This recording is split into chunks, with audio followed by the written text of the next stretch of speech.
I won't ask questions. Yeah. All right, folks, thanks for being here. We're going to open up the floor.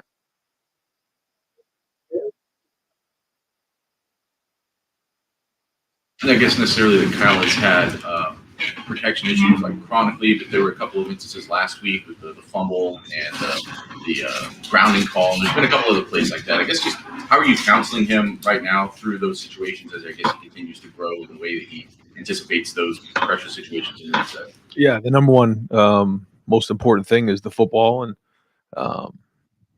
that's going to be the way this weekend. It's a huge part of the game, and we got to take care of the football across the board. We got to make great decisions, and know when to cut your losses.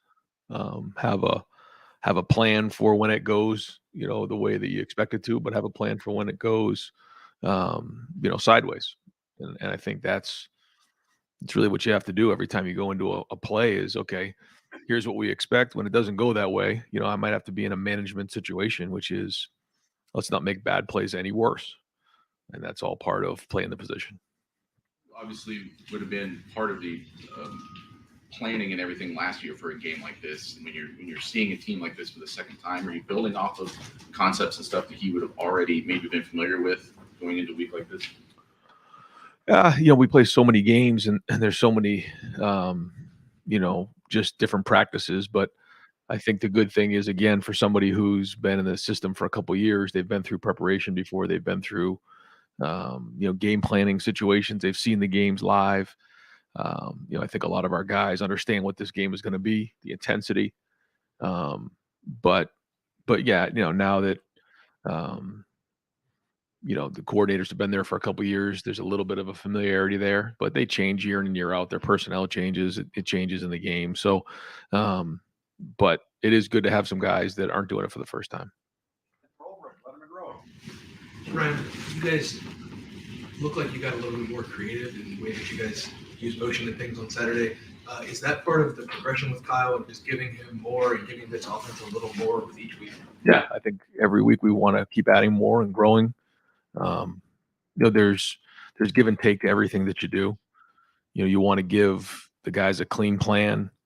You want them, when you move something post snap, like you said, or pre snap, like you said, the pictures change. It changes for the guys up front. It changes for the quarterback. There's always give and take, but then it also changes the picture for the defense as well. So, every week we'll try to add more and more different wrinkles, keep adding to what we think can stress out defenses. He's your fourth new starter since you got to Ohio State. Is this like on progression with where the other guys were with getting them more? Is it like game 6, game 7 when you start to give them more, or is that different for the quarterback? That's probably about right. Yeah, I think that it's similar maybe than some of the other guys. I think that he's probably right on pace. Jeremy Birmingham, Rivals, the podcast. Right, looking back at Saturday, Purdue did a really nice job. Pressure, Wise blitzed a lot. You saw Kyle sort of throwing off the back foot a lot, maybe not getting the arm strength that you expect to see. Is that coachable? Is that just a kid reacting to the pressure, or is it a mechanical breakdown somewhere else? I think there was a little bit of both going on. I think they brought, one more. You saw some zero pressure, and anytime that happens, we'll certainly see some of that this week, where they bring one more than you can block.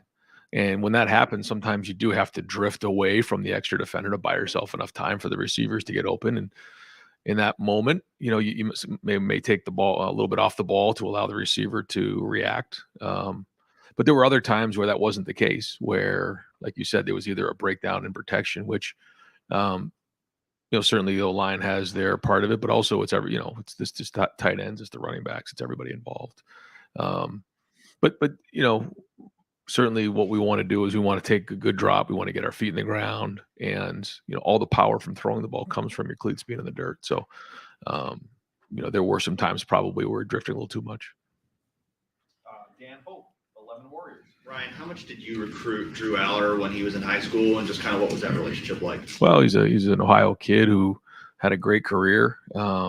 We already had Quinn Ewers committed to us, and then there was a reclassification, and at that point, he was already committed to Penn State.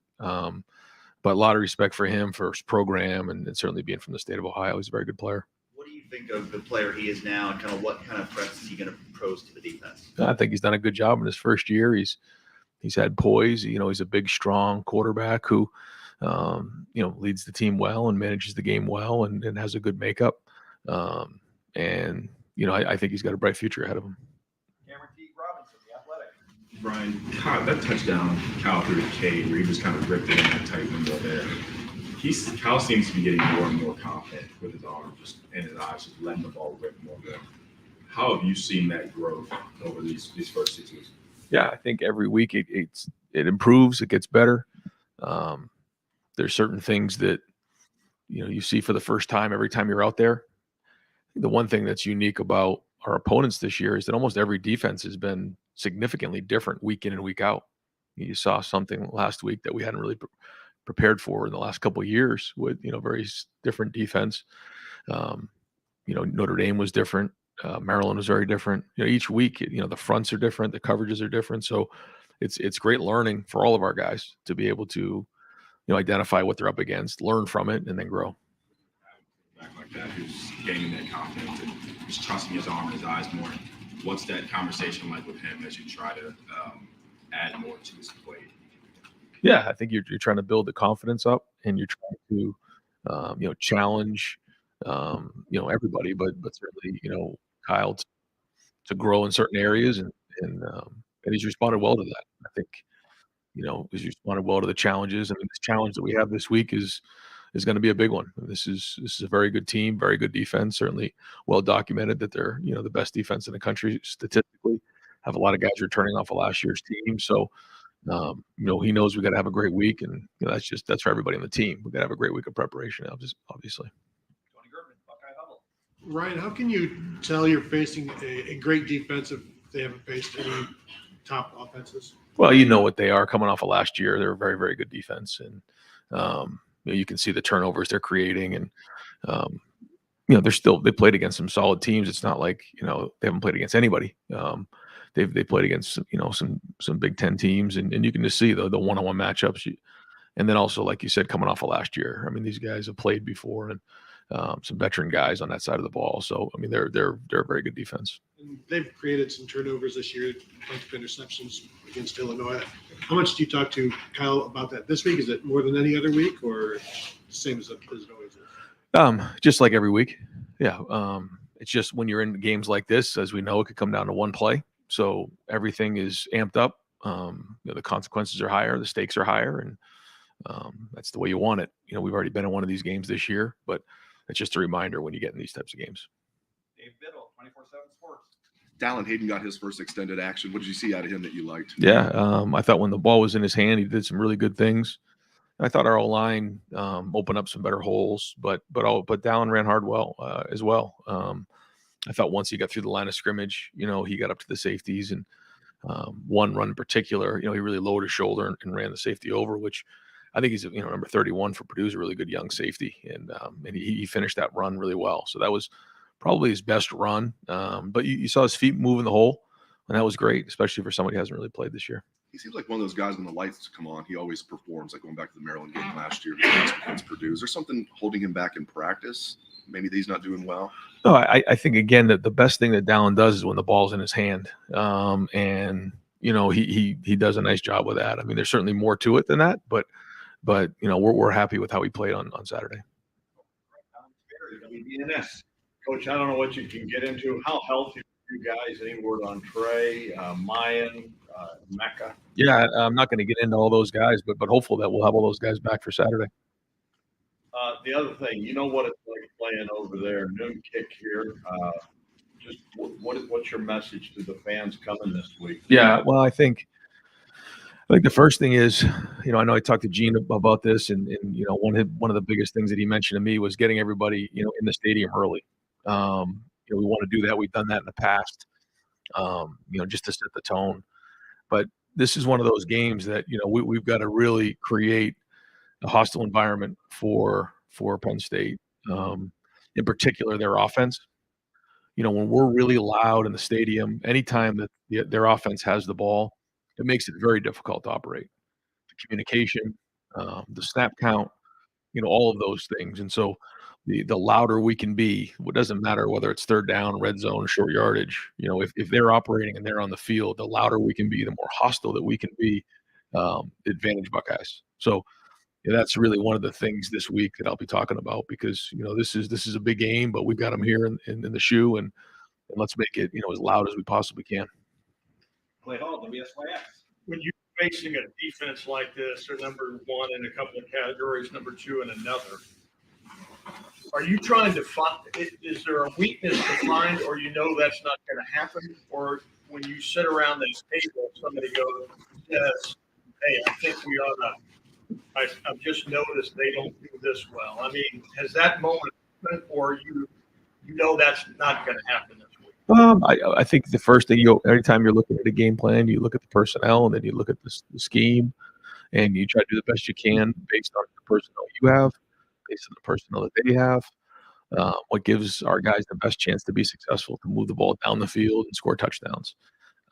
There's a lot that comes with that. Certainly, there's the schematics of it all. It's also what your team knows, what your team has practiced. There's also things that will come into the game plan that are specific to your opponent. That's not any different this week than any other week, but there's a lot of hours spent in those meeting rooms going through that to make sure that our players are playing fast. And I think that's important for coaches to give them a clean plan. Not to put too much on them. You don't want them thinking too much. You want them playing fast. Podcast, Rivals. And I know you'd never use an injury for an excuse for a game, and you probably knew you weren't going to have a Mecca on Saturday. But how much do you feel that in a game, considering all the different ways that you can use a Mecca, and maybe some of the creative stuff that you saw, maybe with Xavier specifically, how much of that is just a product of not having Mecca? Well, yeah, Mecca. We all know the production that Mecca's had and the impact that he's had on our offense the last couple of years. And anytime you don't have somebody like that, it does affect your offense for sure. We do have great depth. When we lost Chip, we did get, we didn't panic, but it was concerning because now you've lost three of your starting running backs, or three of your top running backs. And the great news was Dallin was able to step up in a big way. Xavier was able to step up in a big way. And I thought Xavier graded out a champion. He played well in a lot of areas. He's very versatile for us. You saw him doing a lot of things, running the ball, catching, blocking. And when you have veteran guys like that who can do many things, you do have to get creative. You have to figure out ways to kind of make it work, because ultimately nobody cares. You got to figure out a way to get it done. What is it about Xavier that allows you to use him in such a variety of ways? I think the first thing is he became a great special teams player over his career here. So he's a really good football player fundamentally. The second thing is he played running back. He actually played cornerback for a little time here, and he's played receiver. So he's able to do many things. He can be physical and block because he's learned how to play special teams. He can carry the ball. He can run routes. And when you do that and you have that skill set, you're a real weapon. Cleveland.com. With the situation that's going on with Chip Trey in mind right now, I know you guys wanted to redshirt him, but given the way he performed last week, but also what's going on with that room, has that decision changed at all? I mean, we're still going to do what we think is best to win every game, and it was great to see Dallin run out there and play well in the game. So, when that decision has to be made, we'll make that decision. That decision doesn't have to be made right now because we still have a little bit more wiggle room, but if it comes down to winning games, then certainly, we'll sit down with Dallin and make sure we're all on the same page. But I know Dallin wants to play, and Dallin wants to do what's best for himself, but also for Ohio State. For us on the outside, when we see Dallin, whether last year or on Saturday, it seems like he's hitting holes, reading it the right way. But sometimes the way you have talked about in the past, it's you bring up stuff like ball security, maybe the pass pro. Is he still developing those areas, and does he? Is the ball security an issue in practice? Because we haven't necessarily seen that. No. I think, like you said, I mean, the number one job of a running back is to take care of the ball. I think you can check that box, for Dallin. So that's been great. And so, yeah, the more opportunities he gets, the better he's going to be. And so we'll see how this week shakes out. Yeah, Coach, the Devin Brown package there on the goal line, the red zone, just what were your thoughts? Looked like you had it down there 3 times with him and got 2 touchdowns and then had the ball knocked out the other time, which kind of predictable, I suppose, with a guy in a new situation. Just what were your thoughts about how that all played out? Is it here to stay? Yeah, I think when you get down into those type of situations, the numbers start to work against you on offense.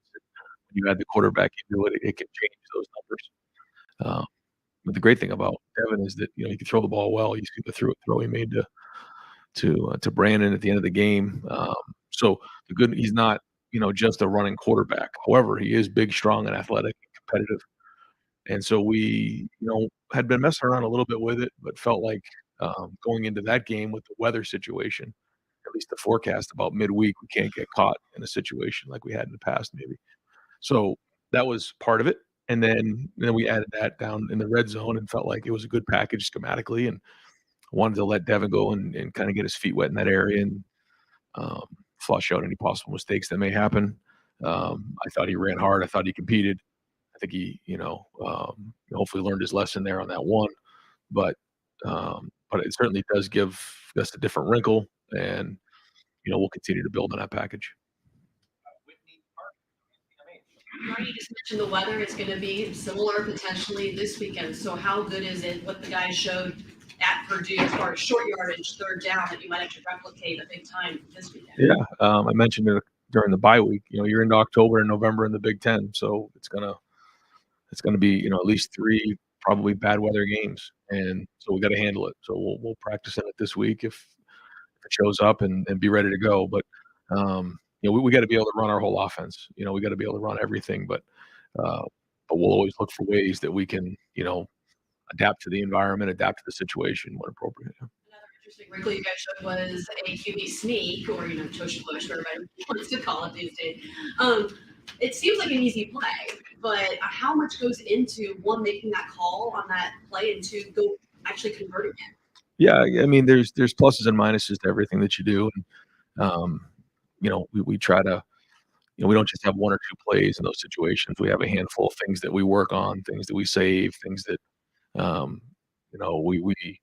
we try to grow upon, things that we do in a game, and we try to have a counter off of it. All those types of things. And so we felt like that was a good moment to get that right there and secure that first down, and we'll keep looking at ways to do everything we can to get that yard or 2 in short yardage. Just to follow up on Drew Aller, you mentioned the time Quinn reclassified, and then you looked at Drew, and he was already committed to Penn State. Is recruiting a player in that situation kind of like trying to man the drive where you're back to against your own goal line? I imagine it's difficult to really pull that off. Yeah. If you're into those type of situations, for sure. We were always respectful of the situation. He was always respectful of the situation. He and his family were great, and it's kind of the way it played out. But a lot of respect for those guys. Just when you're committed somewhere and you have a relationship over time, it's just one of those things where you kind of talk to them and reach out and just see if anything were ever to change, or let us know. But at the same time, he was committed to Penn State, and we respected that. Earlier, you asked about guys who were hurt. Denzel wasn't in that group. Is the hope for him also to be back? Yeah. Dante Maurice, Kings of Columbus. Ryan, it seems like Penn State had, 3, 4, 5 guys who can really get after the passer. Yeah. What do you think of them, and what do you think of the way your offensive line has protected Kyle so far this year? Well, I think there's always plays that we can improve on, but this will be, the biggest challenge to date.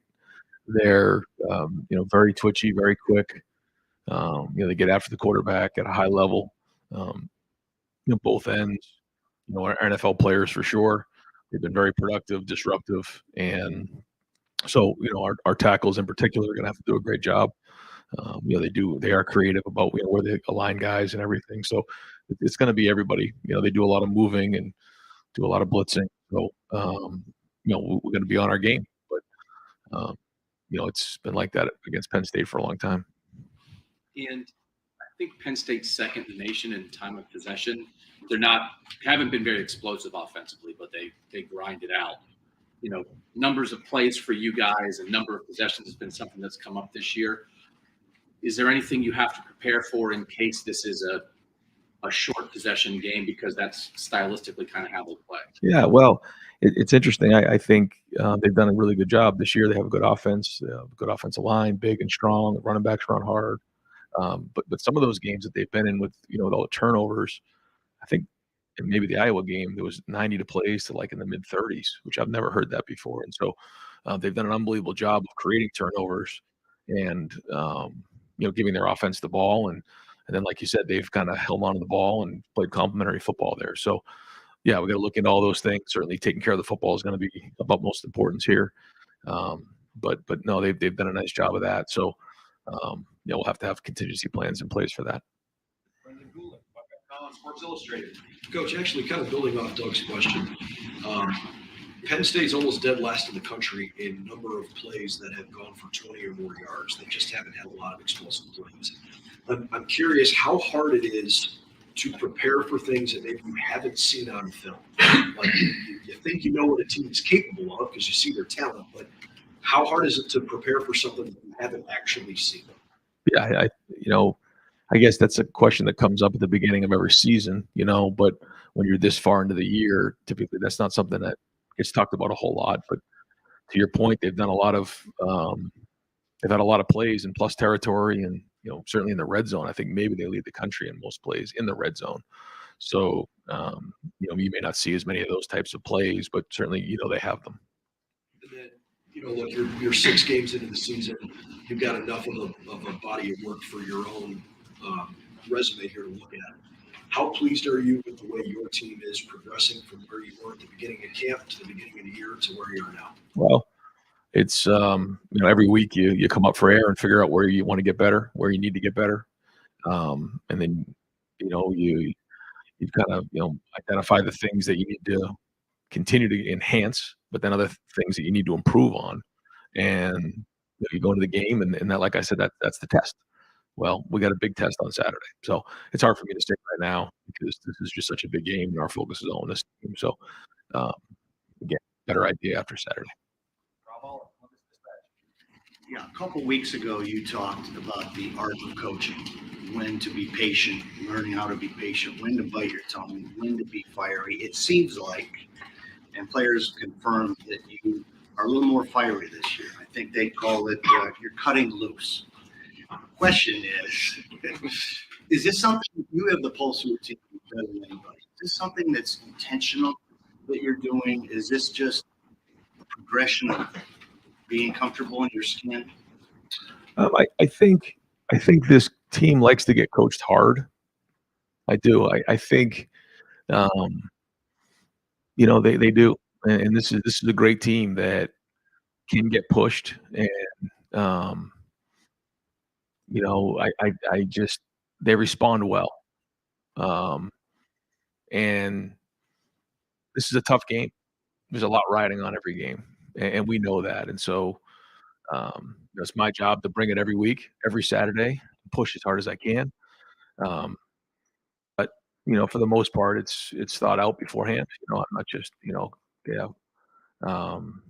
off the handle. Although I guess every once in a while, I guess I would. But I think the guys like to see the passion. I think they like to see that part of it, and so it's my job to bring that, and I'm going to continue to do that. You're more comfortable doing it, or were you ever not comfortable? Well, I think it kind of depends on your team. Yeah, I think it does. I think you got to do the best you can as a leader to lead your team and what your team needs in that game, in that moment, in that year. And my feeling is this is what this team has needed up to this point, and we'll keep identifying it. Maybe it'll change tomorrow or whatever, but again, I think that's what you try to figure out as the head coach. Yeah. The Landis Rivals podcast. Right, we saw Kyle ran a QB sneak. He kept on that one read play. I'm just wondering if you could also use him in the ways you used Devin last week down in the red zone of the run game, or what difference have you seen between the two that you used? Yeah, no, it was good. It was good to see him get that pull. You can see he's capable, and then the next play gets the sneak, like you said. So, if we can add that part to the game, that certainly helps us a lot. And so we're going to keep challenging Kyle as well to do that. You guys seem to have maybe the most balance I've seen between like gap scheme and zone schemes in that game against Purdue. Is that more of this works against Purdue, or did you maybe stumble upon, we think our offensive line of backs handle the stuff a little better? I think a little bit of both. You know, we looked hard, obviously, coming off the Maryland game to figure out are we doing the right things for our guys. But then also that was a unique front, 5 on the ball front, and we had to do what was best. So a little bit of both there. But you know, when you do well, you have to identify why you did well, and then you got to be accurate with your assumptions. This season's probably a little bit different than the last two in the way that you approach a game. Obviously, you have a young quarterback and a defense you can rely on against top. Now, I guess how has that changed your approach to the way you manage a game, the decisions you make, and why you make them? Well, you go into the game trying to figure out. You have different keys on offense, on defense, on special teams that you have to work on to get done. I mean, yeah, we identify those, but then you have to look at it holistically of, you know, how are you going to win this game? You know, how do you, and then sometimes you predict it and it kind of goes the way you think, and other times it doesn't. And that's based on what you have in all 3 phases. So, you know, and then the game changes. You get a feel for how the game's going, and you try to do the best you can to adapt and come up with these plans for how to put your guys in best position to win the game. And you know, at halftime, I say all the time, you're going to be winning, losing, or tied. And then you kind of figure it out in the 4th quarter. But this is going to be a 4-quarter battle. Always has been, always will be. Go back to Rob's question real quick. Why do you think this is the team that responds well to the way that you've been coaching this season? Case Over says this is a team that has scars from the past couple of years. Is it that? What do you think it is that is allowing you to coach them this way? Yeah, I guess you know, we've all been through a lot together. Yeah, so maybe that's it. But I don't know. I don't have my, maybe I'll have an idea after the season, but we're just going to go hard. We know what it takes to win games, you know, so we're going to go attack this thing as hard as we possibly can. And that's what we want. And I know that's what, you know, that's what we all want. That's what the fans want. We just to go as hard as we possibly can and swing as hard as we can. And again, that's what we're going to do on Saturday. But it starts with practice today. We got to have a really good, intense practice. We got to be flying around today. I get more worked up for a Tuesday and Wednesday practice than I got before than sometimes on Saturday because it's so important that we do well. So we'll keep swinging, and you know, this is a good group of guys. And like you said, we all have scars. They have scars, and hopefully, you know, the more battles that you're in, the more battle ready you are. Halfway over, but it seems like there's still so much we don't know about your team. I don't know if you have do you kind of agree with that there's still a bit of a mystery, just how good you are, and are your weaknesses truly weaknesses, or are they just, you know, normal steps of development? Probably say the same thing about Penn State. Well, yeah, I was going to say you probably say that about a lot of teams right now across the country, maybe. You know, I mean, so I don't know. I don't know if I have a good feel for who we are as a team, but now it's time to go play, you know, again, in a matchup game, you know, top 5 matchup again. And, you know, we certainly have learned a little bit about, you know, the quarterback. We've learned a little bit about some of the guys who we didn't know early in the season. But you know, our guys, and we have the pen to go write the script of what the season's going to look like. And that's really what matters. So, you know, a big part of what you're saying is going to be what happens on Saturday. Obviously, you had a huge Notre Dame, the second big one. How much does at least having that experience give you confidence, or at least you know kind of where you stand from that game? Yeah, it gives you a little bit of a barometer, I guess. But that game is so much different than this game. You learn a little bit from every game you play during the season, but that was a very good team. You can see what they did last week. So it certainly does give, you know, some guys who maybe haven't played a lot some confidence, knowing that, you know, we did win that game, and you know, we could have played better and won by more, but we didn't. And but we did win the game. So there's kind of that you know, again, barometer that you use to say, okay, here's what I know playing in a game like that. Here's what I know I got to do if I'm going to improve, because that was a couple weeks ago, and we need to be, you know, much further along than we were at that game. And we'll wrap things up. Tim May. Yeah, Tim May show. Yeah, good. Appreciate it, Jerry. I got about 100 questions. I only asked 2. Dallin Hayden, for example, 4 running backs. You looked up last week, and he was your guy. You know, my point is going into a practice like this week where the other three guys were iffy for some reason or another last week. How do you apportion those reps in practice, knowing Dowlin's ready to go? I know you can give me all the secrets. And then number two, do you focus more on what his shortcomings are, which look to be, of another term, pass pro? He could be a little bit better in that. How do you kind of like manage that in a week like this of this importance? I think you take a look at how the week goes. I think, like you said, you spread some of the reps around, and then come up for air at the end of the week and figure out where guys are at, how they looked in practice, and Reps this week because of that? I think the guys who are out will still get just as many reps as well. I think you'll try to spread those around, and Tony always does a great job of that, which is why I think Dallin was ready to play in the game the way he did, because we do spread those reps around. And I know it's a question every preseason of how are you going to spread those reps around, and I always say, well, it's a long season, and so that's kind of what happened there. But Dallin has been getting reps in practice, and so I think that's give Tony credit for that, getting him ready. Show up on Saturday, right? I think so. Yeah. And the other thing with Devin Brand, you don't remember this, but I asked you about this like a long time ago, 5 or 6 years ago. When you put something in, you say it's very important. You touched on this a minute ago, to not just have that one play, but to have tangents off of that one play and stuff. And with Devin Brown, does it give you more confidence now?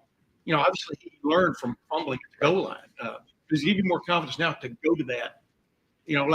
Much like Urban did with Tim Tebow, way back when, 2000. Yeah. No, that's why we did it. To see what it looks like, put it on the field. It's like one of those things. You just got to do it, and we did it. And we already worked through one of the issues. And hopefully we're growing from that. But like you said, then you build on it, because it is different. It does give you a little bit of a different change of pace. And so yeah, I liked the look in his eye. I liked his competitiveness. He's got to learn from that mistake. But other than that part of it, I thought he handled the situation well. You got it. Thank you very much.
Yeah, it seemed like Jermaine Matthews put some good things on tape when he entered the game. If Denzel wasn't able to go Saturday, are you confident in his ability? And do you expect him to be used in a similar fashion, coming off the field from Jordan? Yeah, I'm confident. For a true freshman, he's got a lot of guts. He's got a lot of moxie. He's just talented, and he's shown the ability to make plays. So we're confident putting him in there. I could see it. Ryan Day was just in here talking about he coaches his team hard because he can take it and wants to be coached hard. Have you noticed him being a little more fiery this year, A, and B, different personalities like that based on who the leaders are or whatever? Yeah, absolutely. Every team is different, and as coaches, we look for the best way to motivate them, and certainly with veterans, you can get after them a little bit harder, challenge them, and that's what we've been doing in practice. And Coach Day is always fiery since I've known him. He's always very intense and very committed, and he understands practice is what makes us better. Particularly iron sharpens iron. So we really try to push them hard in practice. Jim, I think it was after the Notre Dame game, someone asked you about like a bend don't break defense. Push back pretty quickly. What is wrong with being a bend but don't break defense in your mind?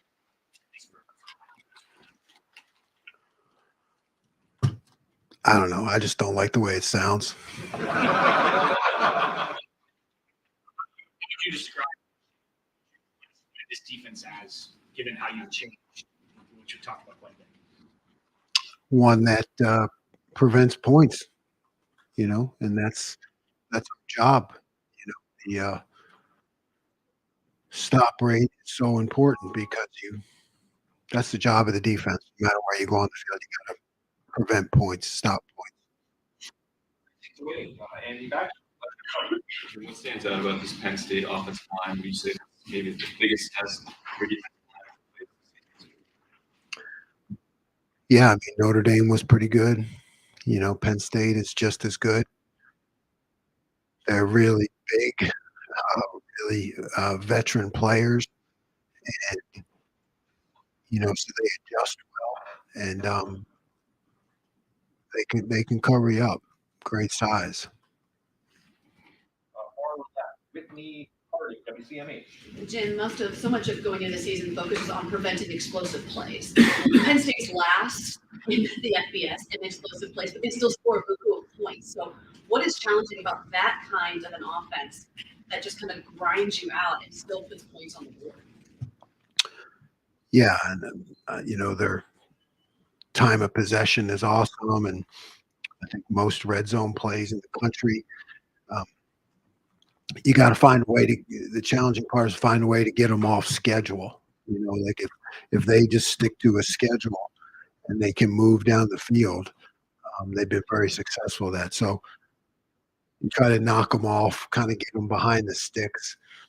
But winning the situations, the third down and red zone, that becomes even more important because if you can win the third down, it's like stealing a possession.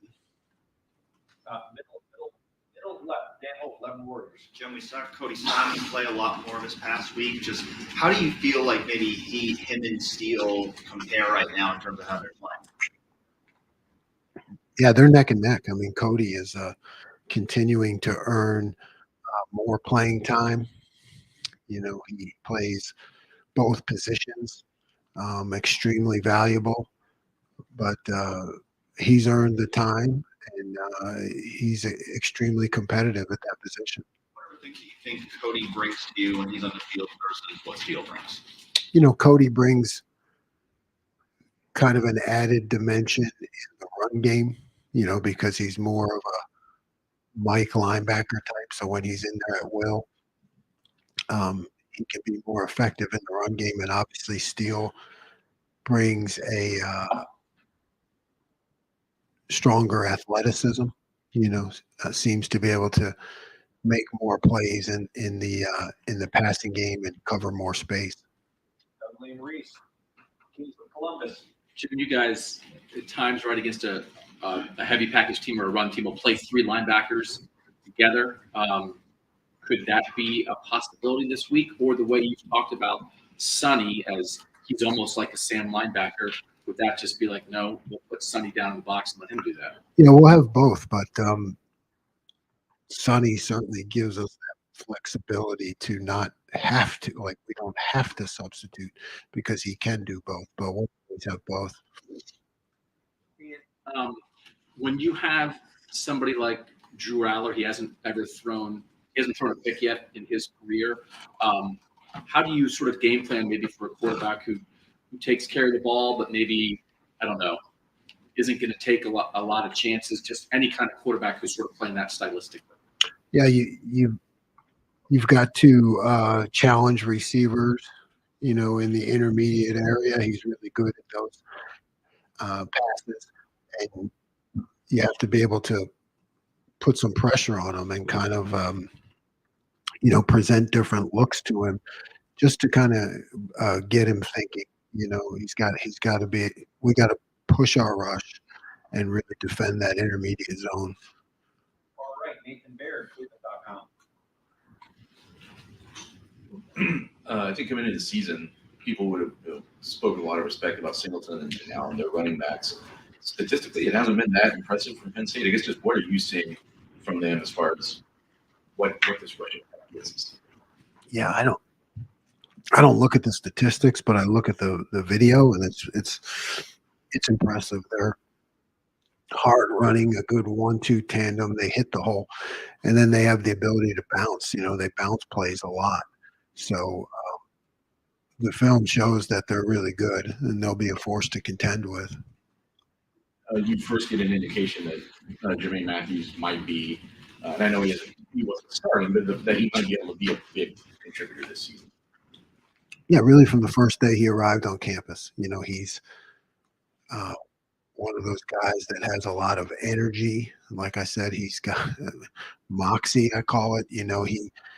From day one, he was willing to step in there and compete, against some of the best receivers in the country. So when you see a young guy do that, you think he's got a chance. Right here, Austin Ward, Rivals, the podcast. Jim's, I don't know, a little bit of a mild surprise to see Caden McDonald out there making plays late, and maybe not a surprise to you, just me. Is he pushing in to expand some of the depth at tackle? What have you guys seen that he earned that opportunity? Yeah, he has. Our offensive coaches tell us kind of what's going on scout team, and he gives them fits down there. So he's a guy that we wanted to look at if we have the chance, and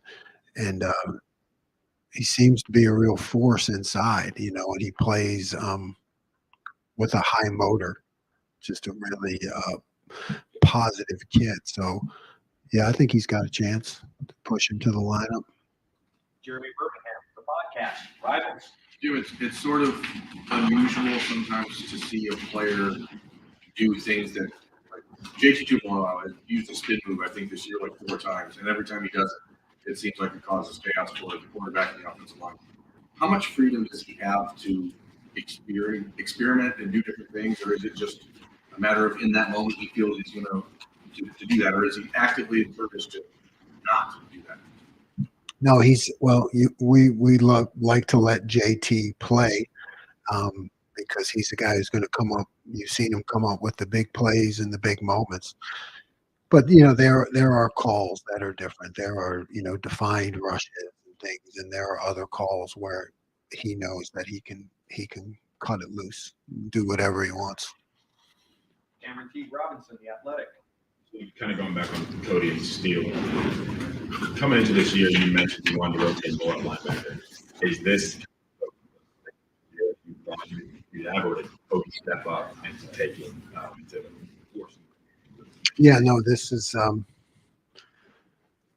what I hoped for, and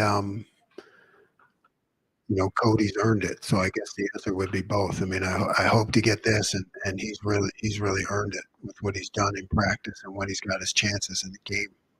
Something earlier in the year that you wanted to see more from Cody before you gave him this role?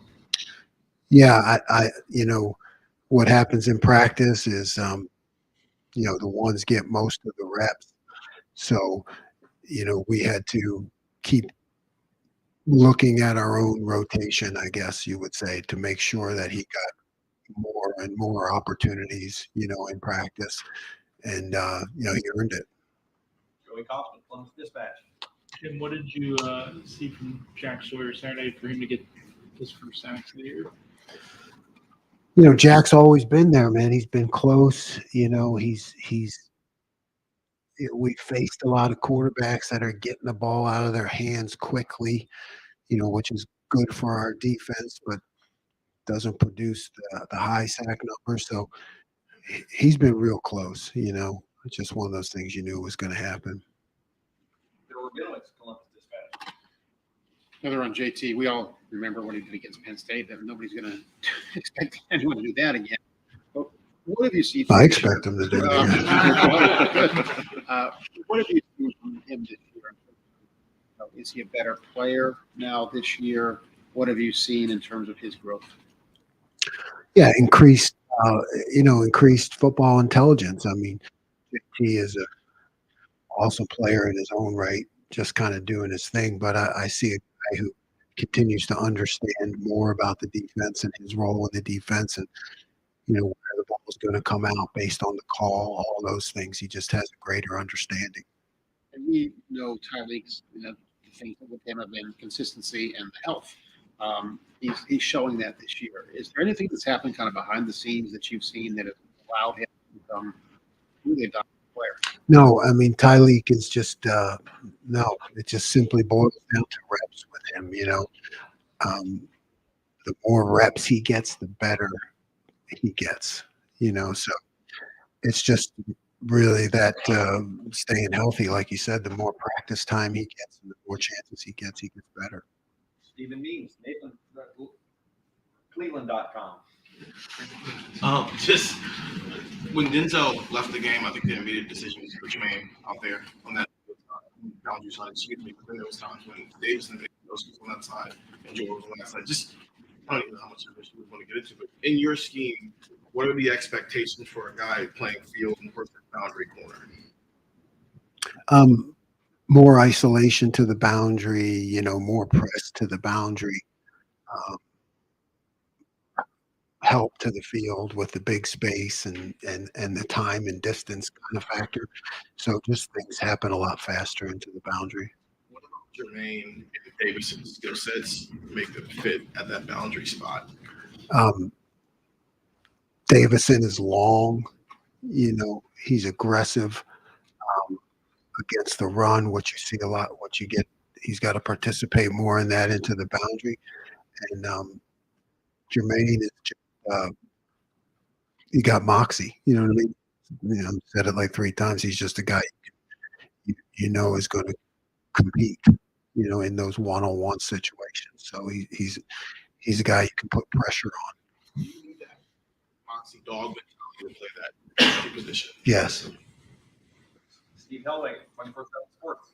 Coach, I want to ask you, Purdue had 8 plays on their first possession, missed a field goal. In the next 3 possessions in a row, you got 3 and out. And had a batted pass and a sack in there to kind of force the punt. It just felt, watching it, that Purdue, both offense and defense, got demoralized as that half went on and just no years effective after that.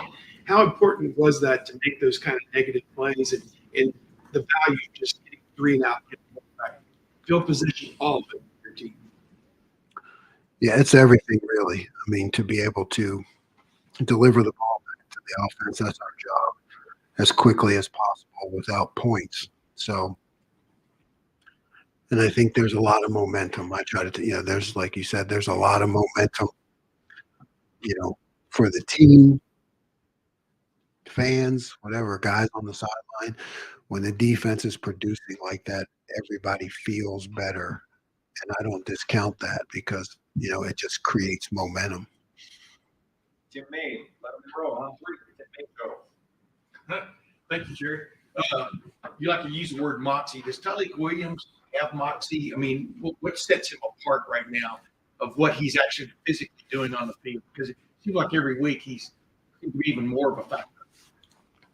Yeah, I'd say he definitely has moxie. He's got that, never gets down, really positive attitude, and combined with athleticism. I mean, that's the biggest thing I'd say about that is athleticism. Like, strong at the point of attack, yes, but I'd say his real strength is being able to get off of blocks. Yeah, step around, move around, stunt, use his hands. I mean, that's his real strength.